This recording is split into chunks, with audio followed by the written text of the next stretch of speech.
Next, I would like to show you a test method called random noise test, which is very commonly used in acoustic. As a preference, you can select the test mode. It can be a closed loop or open loop.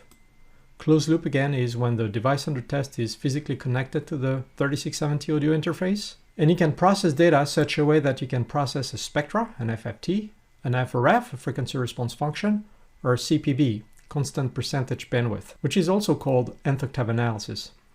So if I select CPB here, I'm going to pick up, for example, the third octave analysis.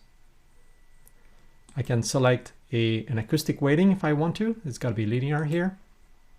My low frequency will be 50 Hz, and the analysis will go up to 20 kHz. I calibrated my generator, so I have a sensitivity of 29.3 Pascal per volt, so I can target my stimulus such a way that it will reach 90 decibel. All right, the signal generator will have a high pass at 20 Hz and low pass at 20 kHz, and I'm going to use the random type pink noise for a duration of, let's say, 2 seconds. Okay, I'm ready. I'm going to click apply and push all those parameters to the API, and I'm ready to go. So automatically we got the 1/3 octave analysis plotted here on the screen. Let's define a different DSP here, and I'm going to pick up the FRF.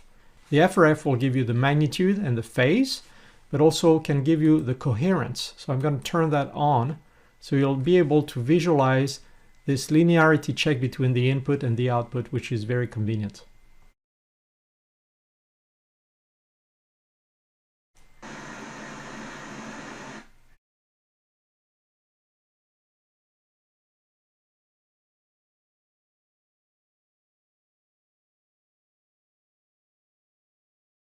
All right, the engine processed each ASIO buffer of 4096 samples and plot the final result, which is shown here on the screen.